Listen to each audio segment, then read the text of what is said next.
Paano ka magkakaroon ng access sa calendar ng client mo? For example, you're an executive assistant or virtual assistant in general and kailangan mo magkaroon ng access sa calendar ng client mo para ma-manage mo siya.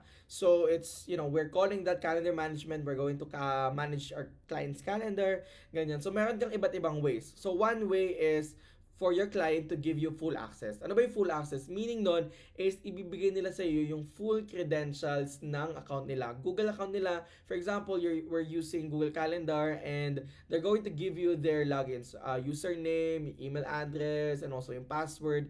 Ibibigay nila sa iyo, so pwedeng gagamit sila ng password manager or password management tool, ganyan. So pwedeng gumamit sila nun, ibigay sa iyo. Pero may isa namang way which is the delegated access lang. Kumbaga, you can manage their calendars, you can manage their emails, but you don't have full access to their calendars or emails. Kung basically,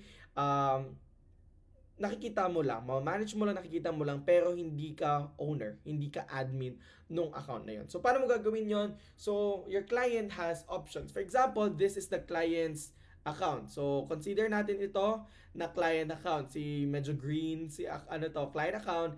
And ito naman si medyo, purple or red something. So, ito naman si EA account. So, one way is for your client to give you access using his or her account. So, pumunta lang siya dito sa My Calendar or punta siya sa settings or mas madali, punta ka na lang sa My Calendar. There you go. And then settings and sharing.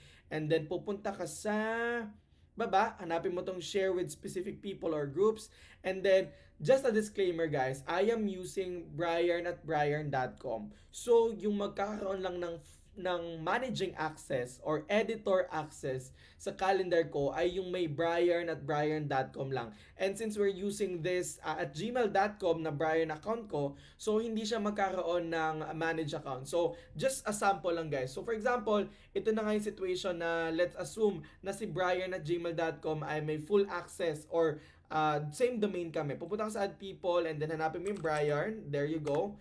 Brian, and then tingnan mo yung permissions, pumunta ka sa permission, pipiliin mo dapat ito. Instruct mo si client na ito yung pipiliin, hindi ito, ito dapat. Or ito, either of these two, ganyan. Kasi ngayon, makikita nyo na ang option ko lang is this one because alam nyo na.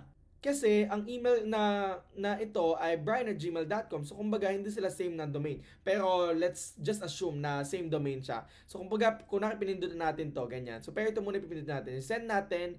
And then ang mangyayari, magkakaroon ng notification si Brian. Pupunta ka dito. Hanapin mo yung notification. There you go. Ito yung notification. Anong gagawin mo? You just have to add this calendar. As easy as that.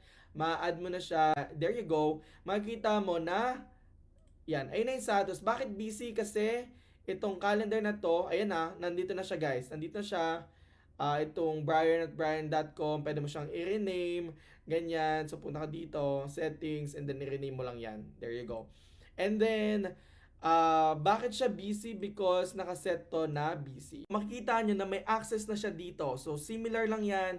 Medyo lang, of course, medyo magkakalituhan because nga iba yung time zone na nandito sa client na to and iba yung time zone na nasa iyo. So you have to make sure na kayo mismo ay mag-change ng time zone para pares kayo ni client. So ano naman yung other way? We have to go to other calendars and then subscribe to calendar.